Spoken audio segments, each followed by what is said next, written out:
Hello, my dear friends. I am Dr. Wasim I Khan, Assistant Professor, Shri Shivaji Law College, Parbhani, Maharashtra, India. So, in today's lecture, we will discuss a second part of the topic of confession, and from today, we will discuss the sections relating to the topic of confession. And in today's lecture, we will discuss section 22 specifically. So, what exactly the provision of section 22 speaks? We will discuss in this lecture. So let's start the topic. जैसा कि पिछले lecture में हमने देखा confession होता क्या है. Confession is nothing but N acknowledgement of guilt. अगर ऐसा स्टेटमेंट जिसमें पर्सन अपने गुनाह को कबूल कर रहा है, गिल्ट को कबूल कर रहा है, ये कह रहा है कि हाँ मैंने ही ऑफेंस किया, तो इसी को हम कन्फेशन मानते हैं. अब आज के लेक्चर से हम रिलीवेंसी ऑफ कन्फेशन डिस्कस करने वाले हैं कि कौन सा कन्फेशन रिलीवेंट है और कौन सा कन्फेशन रिलीवेंट नहीं है. तो सेक्शन 22 आज हम डिस्कस करेंगे. सेक्शन 22 का टाइटल है confession caused by inducement, threat, coercion और promise when irrelevant in criminal proceeding. के क्रिमिनल प्रोसीडिंग में कब इररिलेवेंट होगा कोई कन्फेशन. तो confession caused by inducement, threat और कोवर्शन और प्रॉमिस, मतलब किसी भी पर्सन को का कन्फेशन उसको बहला फुसला कर लिया गया है, उससे कुछ झूठ कहकर लिया गया है, उसको धमका के लिया गया है या उसको कोई प्रॉमिस करके लिया गया है, तो वो कन्फेशन इररिलेवेंट माना जाएगा. क्योंकि अगर वो इंड्यूसमेंट नहीं होता, वो थ्रेट नहीं होता, वो कोवर्शन नहीं होता या वो प्रॉमिस नहीं होता, तो वो कन्फेशन नहीं देता. Due to inducement, threat, coercion and promise he made a confession. That's why that confession is irrelevant under section 22. So we will discuss section 22 exactly. So confession made by an accused is irrelevant in a criminal proceeding. शुरुआती जो रही है कि criminal proceeding में दिया हुआ confession irrelevant है. क्यों? If it may the making of the confession appears to the court to have been caused by any inducement, threat, coercion or promise having reference to the charge against the accused person proceeding from a person in authority and sufficient. बात ध्यान में रखिए कि ऐसा confession कि जिस confession का base क्या है, इंड्यूसमेंट, थ्रेट, कोवर्शन, प्रॉमिस, और वो इंड्यूसमेंट, थ्रेट, कोवर्शन और प्रॉमिस किससे रिलेटेड है, जो उस पर चार्जेस लगे हैं उससे रिलेटेड है. और वो इंड्यूसमेंट, थ्रेट और प्रॉमिस किसने दिया है, ऐसे पर्सन ने जो उस केस पे उसकी अथॉरिटी है, और वो इंड्यूसमेंट, थ्रेट, कोवर्शन और प्रॉमिस क्या है, सफिशिएंट है. तो ये माना जाएगा कि वो कन्फेशन कोर्ट में एडमिसिबल नहीं है. And in the opinion of the court to give the accused person grounds which would appear to him reasonable for supposing that by making it he would gain any advantage और avoid any evil of a temporal nature in reference to the proceeding against him. देखिए, अगर मैं किसी accused person को कोई induce कर रहा हूं या कोई प्रॉमिस कर रहा हूं या कोई उसको झूठी बात बता रहा हूं या धमका रहा हूं, और अगर मेरे इस धमकी के या बहलाने फुसलाने के वजह से या प्रॉमिस के वजह से अगर उस अक्यूज्ड को लग रहा है कि अगर मैं कन्फेशन दूंगा तो मुझे कुछ ना कुछ बेनिफिट मिल सकता है, एडवांटेज मिल सकता है, और वो एडवांटेज मिलना इसलिए वो कन्फेशन दे रहा है, ना कि उसकी खुद की इच्छा से दे रहा है वो, तो ये एडवांटेज मिलना ये उसका रीजन है कन्फेशन का. तो ऑन ये रीजन के वजह से क्या हो गया कि वो कन्फेशन इनवॉलंटरी माना जाएगा और वो कन्फेशन रिलीवेंट नहीं होगा. क्योंकि वो इंड्यूसमेंट, थ्रेट, कोवर्शन और प्रॉमिस अगर नहीं होता तो वो एडमिशन देता क्या. अगर उसको ये लगता कि मुझे एडवांटेज नहीं मिलने वाला है मेरे कन्फेशन का, तो वो कन्फेशन देता क्या, नहीं देता. वो इंड्यूसमेंट, थ्रेट, कोवर्शन और प्रॉमिस के वजह से उसको ये लग रहा है कि मैंने कन्फेशन दिया तो इसका बेनिफिट मुझे मिल सकता है, और वो बेनिफिट के लिए वो कन्फेस कर रहा है, वॉलंटरी कन्फेशन नहीं दे रहा है, तो वो कन्फेशन रिलीवेंट नहीं होगा. The following condition are necessary to attract the provision of this section. ये सेक्शन के प्रोविजन को अट्रैक्ट करने के लिए कुछ कंडीशन जरूरी है. द फर्स्ट वन इज, पहला देखिए, first condition, confession caused by inducement, threat, coercion और प्रॉमिस. कन्फेशन कैसा होना चाहिए, caused by inducement, threat, coercion और promise. The term of inducement involves a threat of prosecution if the guilt is not confessed and a promise of forgiveness if it is so done. Confession का base क्या है, if the base of confession is inducement, threat, coercion और promise, the term of inducement involves a threat of prosecution if the guilt is not confessed. अभी inducement क्या involve कर रहा है, threat of prosecution if the guilt is not confessed. अगर उसको यह बोला जा रहा है कि अगर तूने गुनाह कबूल नहीं किया तो तुझे सजा हो जाएगी। And a promise of forgiveness if it is so done, और अगर उसको ये कहा जा रहा है कि गुनाह कबूल नहीं किया तो तुझे सजा हो सकती है, और अगर तूने गुनाह कबूल किया तो तुझे माफी मिल सकती है। तो ये क्या हो जाएगा कि अक्यूज को कहीं ना कहीं लगेगा कि यार मुझे गुनाह कबूल करना जरूरी है, क्योंकि अगर मैं कबूल करा तो मुझे माफी मिलने वाली है। तो वो माफी मिलने के लालच की वजह से वो क्या कर रहा है, कन्फेशन कर रहा है। अगर वो लालच नहीं होती, फॉरगिवनेस का लालच नहीं होता, वो कन्फेशन देता क्या, नहीं देता। तो ये कन्फेशन क्या हो गया, इनवॉलंटरी हो गया। कन्फेशन क्यों दे रहा है, ड्यू टू इंड्यूसमेंट, वो धमकी के वजह से कन्फेशन दे रहा है, अदरवाइज वो कन्फेशन नहीं देता।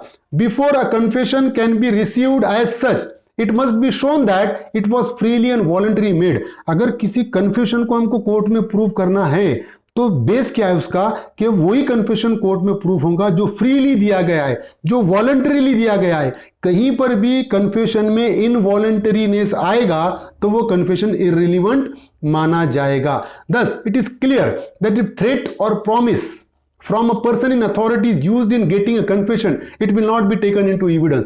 अगर पर्सन इन अथॉरिटी, सपोज एक पुलिस वाला है और वो पुलिस वाला कि उसको कह रहा है कि देख गुनाह कबूल करेगा तो मैं तुझे छुड़ा दूंगा, और अगर तूने गुनाह कबूल नहीं किया तुझे सजा हो जाएगी।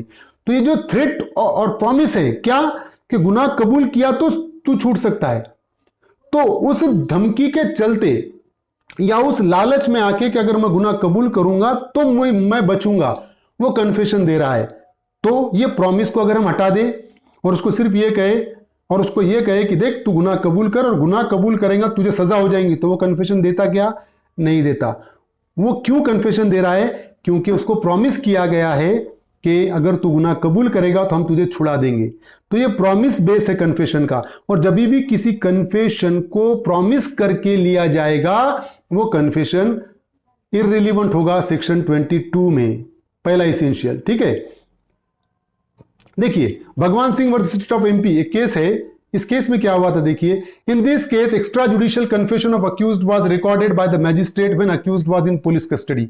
इस केस में क्या हुआ था कि अक्यूज्ड पुलिस कस्टडी में था और मैजिस्ट्रेट ने जाकर उसका कन्फेशन रिकॉर्ड किया जब वो पुलिस कस्टडी में था। ठीक है, The record did not show whether any question was asked to ascertain regarding any mental or physical pressure on him by investigating agency. तो रिकॉर्ड कहीं पर भी ये शो नहीं कर रहा था कि इन्वेस्टिगेटिंग एजेंसी ने ये जानने की कोशिश नहीं की कि उस पर कोई दबाव तो नहीं है, कोई फिजिकल प्रेशर तो नहीं है जिसके चलते वो कन्फेशन दे रहा है। No question was asked why he was making confession which might be used against him. ना तो अक्यूज्ड को यह क्वेश्चन पूछा गया कि भाई तुम क्यों गुनाह कबूल कर रहे हो, अगर तुम गुनाह कबूल करोगे तो ये तुम्हारे अगेंस्ट में यूज होगा। नॉर्मली होता क्या है, मैजिस्ट्रेट जब कभी भी किसी का कन्फेशन रिकॉर्ड करेगा उसको अक्यूज्ड को ये वार्निंग देना पड़ता है कि देख भाई कन्फेशन देना तेरे पे बाइंडिंग नहीं है, और अगर तू कन्फेशन देगा तो ये कन्फेशन तेरे अगेंस्ट में यूज हो सकता है। अगर ये वार्निंग दिए बिना कन्फेशन रिकॉर्ड किया जाएगा तो वो कन्फेशन इररिलेवेंट हो जाएगा। तो इस केस में भी वही हुआ था कि मैजिस्ट्रेट ने भले ही कन्फेशन रिकॉर्ड किया लेकिन इन्वेस्टिगेटिंग एजेंसी ने ना तो ये जानने की कोशिश की कि वो कन्फेशन देने के पीछे उस पर कोई फिजिकल प्रेशर है क्या, या ना तो उसको वार्निंग दी गई। दोनों सिचुएशन में नहीं थे यहाँ पर। The court held that it is sufficient to held the confession is involuntary. Court ने बोला कि ये कन्फेशन इनवॉलंटरी है, वॉलंटरी कन्फेशन नहीं है। कोर्ट ने एडमिट नहीं किया उस कन्फेशन को। देखिए दूसरा एसेंशियल है सेक्शन 22 का, threat, inducement, coercion and promise from a person in authority.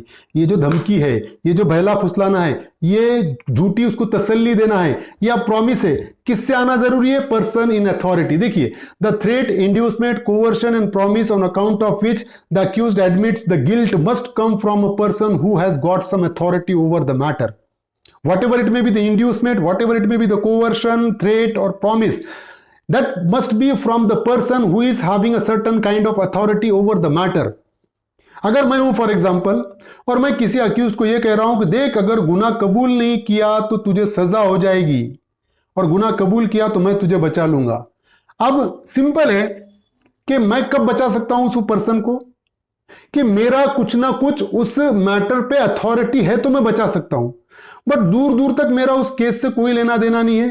तो नॉर्मली होना क्या चाहिए कि पर्सन को जिसको मैं वादा कर रहा हूं कि तूने गुनाह कबूल किया तो मैं तुझे बचा लूंगा, तो उसको भी तो लगना चाहिए ना कि मैं बचा सकता क्या उसको। तो कब सेक्शन 22 अट्रैक्ट होगा, कब सेक्शन 22 में कन्फेशन इररिलेवेंट होगा? कि जो इंड्यूसमेंट, थ्रेट, कोवर्शन, प्रॉमिस आ रहा है वो पर्सन इन अथॉरिटी की तरफ से आना चाहिए, है ना? A person in authority is not merely a police officer और a magistrate but every such person who can reasonably hold a sway over the investigation और ट्रायल। अब पर्सन इन अथॉरिटी कौन होगा? देखिए, अगर मैजिस्ट्रेट अगर कह रहा है किसी अक्यूज्ड को कि देख अगर तूने गुनाह कबूल किया तो हम तुझे माफ कर देंगे, फॉर एग्जाम्पल, तो सिंपल है कि अक्यूज्ड को लगना चाहिए कि भाई वो जो प्रॉमिस आ रहा है छोड़ने का प्रॉमिस, वो किसके तरफ से आ रहा है? मैजिस्ट्रेट की तरफ से आ रहा है, और वो मैजिस्ट्रेट के सामने ही केस चल रहा है, तो मैजिस्ट्रेट का उस केस पे अथॉरिटी है। तो अगर मैजिस्ट्रेट ये कहता है किसी अक्यूज्ड को कि देख अगर तूने गुनाह कबूल किया तो हम तुझे छोड़ देंगे, और ये प्रॉमिस के चलते अक्यूज्ड गुनाह कबूल कर रहा है, तो वो सेक्शन 22 में इररिलेवेंट होगा, क्योंकि अगर वो प्रॉमिस नहीं होता तो वो गुनाह कबूल करता क्या? नहीं करता। तो इसलिए पर्सन इन अथॉरिटी के तरफ से अगर धमकी आ रही है या प्रॉमिस आ रहा है तभी वो कन्फेशन इररिलेवेंट माना जाएगा। अगर मैं हूं, मेरे दोस्त को बोल रहा हूं कि गुनाह कबूल कर तो मैं तुझे छुड़ा दूंगा, और अगर उसने मेरे सामने अगर गुनाह कबूल कर दिया तो प्रॉमिस तो किया मैंने लेकिन मेरा अथॉरिटी एक मैटर पे नहीं है, तो वो कन्फेशन रिलीवेंट ही माना जाएगा। इररिलेवेंट कब हो रहा? इंड्यूसमेंट, थ्रेट, कोवर्शन और promise from a person in authority है तभी।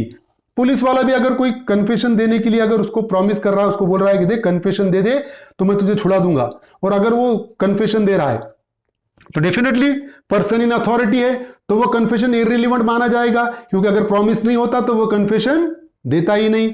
Government official such as a senior military officer, police constable, warden, clerk of the court, all have been held to be a person in authority.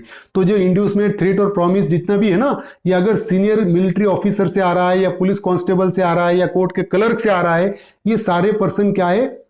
Person in authority के definition में आते हैं। तो इनसे अगर आएगा प्रॉमिस तो वो इन अथॉरिटी ही कहलाएगा, और उनके प्रॉमिस आने के वजह से अगर कोई कन्फेशन दे रहा है तो वो कन्फेशन इररिलेवेंट माना जाएगा, क्योंकि प्रॉमिस नहीं होता तो कन्फेशन भी नहीं आता। तो क्या हो गया कि प्रॉमिस है इसलिए कन्फेशन दे रहा ना, इनवॉलंटरी कन्फेशन है, उसको लालच में आके कन्फेशन दे रहा, अदरवाइज वो कन्फेशन नहीं देता। तो इनवॉलंटरी कन्फेशन कभी भी एडमिसिबल नहीं है।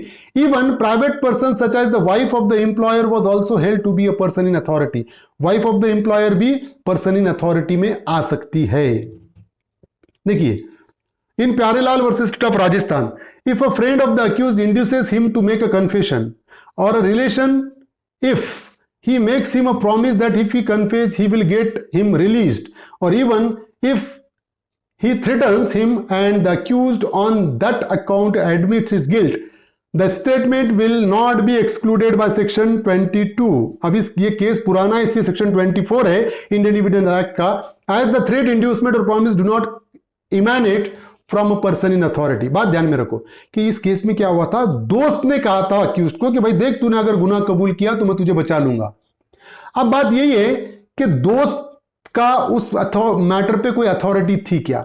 तो दोस्त की कोई अथॉरिटी थी नहीं। अथॉरिटी के तरफ से अगर इंड्यूसमेंट, थ्रेट और प्रॉमिस आ रहा है तो इररिलेवेंट माना जाएगा। दोस्त की अथॉरिटी ही नहीं है, तो दोस्त ने अगर प्रॉमिस भी किया छुड़ाने का तब भी कोर्ट ने क्या कहा कि वो कन्फेशन रिलीवेंट है, क्योंकि इररिलेवेंट कब होगा? अगर वो इंड्यूसमेंट, थ्रेट और प्रॉमिस पर्सन इन अथॉरिटी से आता है तब इररिलेवेंट होगा, अदरवाइज रिलीवेंट ही माना जाएगा। तो दोस्त का उस मैटर पे कोई अथॉरिटी नहीं है, इसलिए दोस्त को दिया हुआ कन्फेशन रिलीवेंट होगा। पर्सन इन अथॉरिटी को दिया हुआ कन्फेशन इररिलेवेंट होगा सिर्फ। बात ध्यान में रखिए। Inducement must have reference to the charge. Third essential of section 22. Inducement must have reference to the charge. This requirement is specifically stated in the section which says that the inducement must have reference to the charge against the accused person. बात ध्यान में रखिए कि जो भी inducement, threat, कोवर्शन, promise आ रही है ना, वो उसका रेफरेंस कहीं ना कहीं चार्ज से होना। अगर मैं कह रहा हूं किसी पर्सन को गुनाह कबूल कर तो मैं तुझे जेल से छुड़ा दूंगा, तो इसका रेफरेंस चार्ज से है। मैं कह रहा हूं गुनाह कबूल कर ले तो मैं तेरी सजा को कम करूंगा, तो ये क्या हो गया? वो जो चार्ज है उस पे, उससे रेफरेंस होना जरूरी है इंड्यूसमेंट का, अदरवाइज उससे रेफरेंस नहीं है तो वो तो कन्फेशन रिलीवेंट ही माना जाएगा। देखिए, in the case of Empress versus Mohanlal, the confession by person who was threatened to be removed from his caste for life was held to be relevant because the threat did not have anything to do with the charge. बात ध्यान में रखिए, इस case में क्या हुआ था कि उसको धमकी दी गई थी कि अगर तूने कन्फेशन नहीं दिया तो हम तेरे को कास्ट के बाहर कर देंगे, है ना, जात के बाहर कर देंगे, यह धमकी थी। और उसने वो धमकी के चलते कन्फेशन दिया। अब बात ध्यान में रखिए, तीसरा जो इसेंशियल है वो क्या बोल रहा है कि धमकी किससे रिलेटेड होना है, it must have a reference to the charge.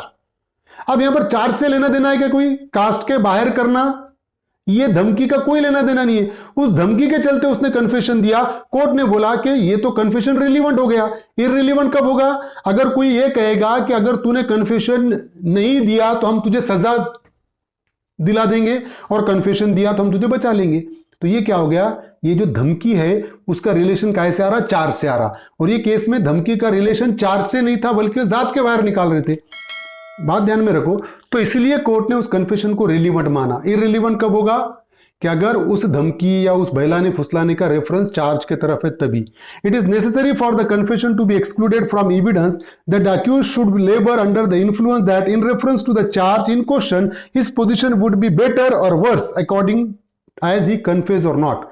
Accused को कुछ ना कुछ ये लगना चाहिए कि अगर मैं कन्फेशन दूंगा तो केस में मुझे एडवांटेज मिल सकता है और नहीं दूंगा तो नुकसान पहुंच सकता है। अगर यह लग रहा है तो उस धमकी का कहीं ना कहीं उस चार्ज से लेना देना है।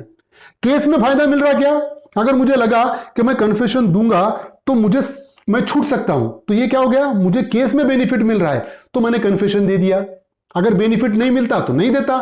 तो ये जो है थ्रेट उसका चार्ज के साथ लेना देना है, ऐसा माना जाएगा, अदरवाइज नॉट। देखिए fourth one, sufficiency of inducement, threat और कोवर्शन और प्रॉमिस। वो जो कोवर्शन, प्रॉमिस, थ्रेट, इंड्यूसमेंट है वो सफिशिएंट होना चाहिए। Before a confession is excluded, inducement, threat, coercion और promise would in the opinion of the court be sufficient to give the accused person ground that by making the confession he would gain an advantage और avoid an evil.